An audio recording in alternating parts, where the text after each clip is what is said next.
পয়লা কথা হলো যে জুলাই ছাত্র গণ অভ্যুত্থানের বার্ষিকী আমরা পালন করছি, এটা কেন হয়েছিল? সবাই আমরা বক্তব্যে বলি এটা ছিল গণ আকাঙ্ক্ষার প্রতিফলন। 17-18 বছরে বাংলাদেশের কোটি কোটি মানুষ যে নির্যাতন, নিষ্পেষণ, লুটপাট, অর্থ পাচার, গ্রেফতার, রাজনৈতিক, সামাজিক, মানবিক ভোটাধিকার হরণ করে গোটা জাতিকে ফ্যাসিজমের জাতাকলে পিষ্ট করা হয়েছিল। ক্রস ফায়ার, রিমান্ড, আয়নাঘর, বছরের পর বছর কারাবরণ, হাজার হাজার লক্ষ লক্ষ কর্মীদের গ্রেফতার এবং সমস্ত রাজনৈতিক, মানবিক অধিকার, সাংবিধানিক অধিকার সব খর্ব করা হয়েছে। ফলে 17-18 বছরের এই ইতিহাসের একটি কালো যুগে নির্যাতিত বাংলার মানুষ যখন ক্ষুব্ধ হয়ে উঠল, বিক্ষুব্ধ হয়ে উঠল, এটা তারই একটা আউটবাস্ট, একটা গণবিস্ফোরণ যেমন ছিল, তেমনি এর মধ্যে লুকানো ছিল অন্তর্নিহিতভাবে একটি নতুন বাংলাদেশ বিনির্মাণের স্বপ্ন।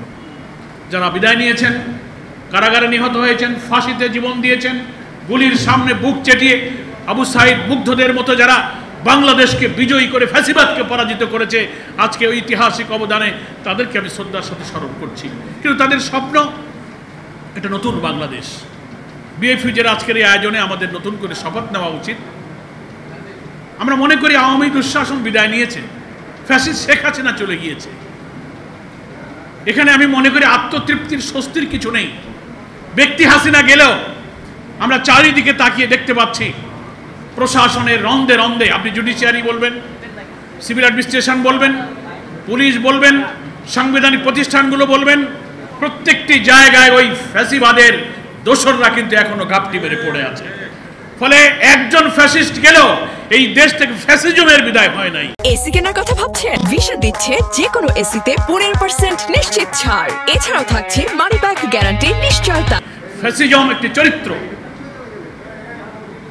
ফ্যাসিজম একটি কর্তৃত্ববাদী শাসনের, অত্যাচারী শাসকের একটা চরিত্রকে ফ্যাসিজম বলে। এই মানসিকতা, এই চরিত্র, এই আদর্শকে যারা এখনো লালন করেন তারা কিন্তু দেশে আছেন। নতুন বাংলাদেশ বিনির্মাণের পথে তারা কিন্তু সবচেয়ে বড় অন্তরায়। আমরা যে গণ আকাঙ্ক্ষার প্রতিফলন দেখেছিলাম, এমন একটি বাংলাদেশ হবে যেখানে ক্ষুধা, দারিদ্র, শিক্ষা, চিকিৎসা, বাসস্থান, অন্নহীন, বস্ত্রহীন, নিরন্ন মানুষের কান্না, বস্ত্রহীনের আকুতি থাকবে না, এমন একটা মানবিক, সমৃদ্ধ, ইনসাফপূর্ণ একটা বাংলাদেশ আমরা চেয়েছিলাম। সেটা হতে গেলে জুলাই অভ্যুত্থানের পরে আমরা জনগণের ভোটে নির্বাচিত জনপ্রতিনিধিদের কাছে ক্ষমতা হস্তান্তরের মধ্য দিয়ে এটি নিরপেক্ষ নির্বাচনের যে প্রক্রিয়ার দিকে এগিয়ে যেতে চাচ্ছি, বারবার একটি অপশক্তি সেই পথে বাধার সৃষ্টি করছে। কিছু দূর এগিয়ে, আবার কিছু দূর পেছিয়ে। আজকের এই গণ অভ্যুত্থানের প্রথম বার্ষিকীতে এ ব্যাপারে আমাদের এখন সচেতন হওয়ার সময় হয়েছে। আমাদের আত্মতৃপ্তির কিছু নেই। আমরা মনে করি আওয়ামী লীগ তো নেই, দুঃশাসন তো বেঁধে দিয়েছে। নো, আমরা তো তাকিয়ে দেখতে পাই আমাদের সামনে কিন্তু এখনো দেখতে পাচ্ছি ফ্যাসিবাদী রাষ্ট্র কাঠামো বিরাজমান। রাষ্ট্রযন্ত্রের সর্বত্র ফ্যাসিবাদের প্রতাত্তারা আছে। দিল্লির আধিপত্যবাদের কালো থাবা এখনো চতুর্দিক থেকে চেয়ে বসছে। ব্যবসা, বাণিজ্য, রাজনীতি, আন্তর্জাতিক নীতি, কূটনীতি, ইভেন সামনের নির্বাচন নিয়ে জনগণের আকাঙ্ক্ষাকে কি করে ধুলায় মিশিয়ে দেওয়া যায় তার চক্রান্ত এখনো কিন্তু বিদ্যমান। পরাশক্তির আমাদের দেশে নির্বাচন আর সরকার পরিবর্তনের সময় আসলে পরাশক্তি যে খেলা হয়, সে খেলাও আমরা এখন কিন্তু দেখতে পাচ্ছি।